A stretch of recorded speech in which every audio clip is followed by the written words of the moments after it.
بسم اللہ الرحمن الرحیم۔ شروع اللہ کے نام سے جو بڑا مہربان اور نہایت رحم فرمانے والا ہے۔ خیر ہے سلطانی جمہور کا گوگا کے شر، تو جہاں کے تازہ فتنوں سے نہیں ہے باخبر۔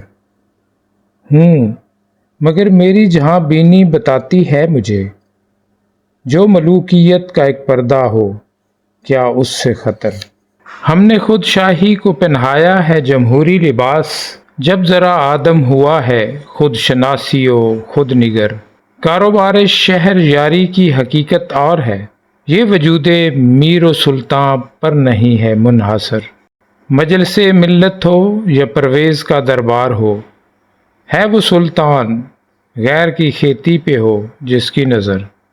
تو نے کیا دیکھا نہیں مغرب کا جمہوری نظام، چہرہ روشن اندرون چنگیز سے تاریک تر۔ تیسرا مشیر بولا، روح سلطانی رہے باقی تو پھر کیا اضطراب ہے، مگر کیا اس یہودی کی شرارت کا جواب۔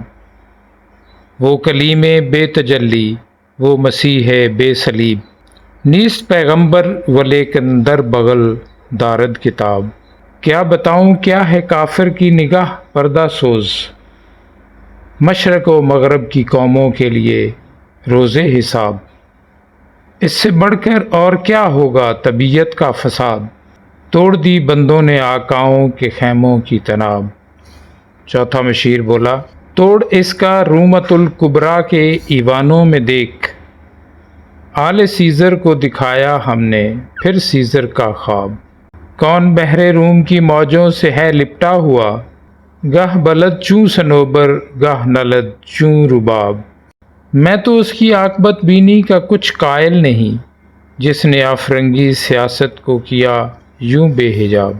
اے تیرے سوز نفس سے کار عالم استوار، تو نے جب چاہا کیا ہر پردگی کا آشکار۔ آب و گل تیری حرارت سے جہان سوز و ساز، آبلا جنت تیری تعلیم سے دانائے کار۔ تجھ سے بڑھ کر فطرت آدم کا وہ محرم نہیں، سادہ دل بندوں میں یہ مشہور ہے پروردگار۔ کام تھا جن کا فقط تقدیس و تسبیح و طواف، تیری غیرت سے ابد تک سرنگوں و شرمسار۔ گرچہ ہیں تیرے مرید افرنگ کے ساحر تمام، اب مجھے ان کی فراست پر نہیں ہے اعتبار۔ وہ یہودی فتنہ گر، وہ روح مزدق کا بروز، ہر کبا ہونے کو ہے اس کے جنوں سے تار تار۔ زاغ دشتی ہو رہا ہے ہم سرے شہین و چر، کتنی سرعت سے بدلتا ہے مزاج روزگار۔ چھا گئی آشفتہ ہو کر وسعت افلاک پر، جس کو نادانی سے ہم سمجھے تھے مشت غبار۔ فتنہ فردا کی ہیبت کا یہ عالم ہے کہ آج، کانپتے ہیں کوہسار و مرغزار و جو بہار۔ میرے آقا وہ جہاں زیر و زبر ہونے کو ہے، جس جہاں کا ہے فقط تیری سیادت پر مدار۔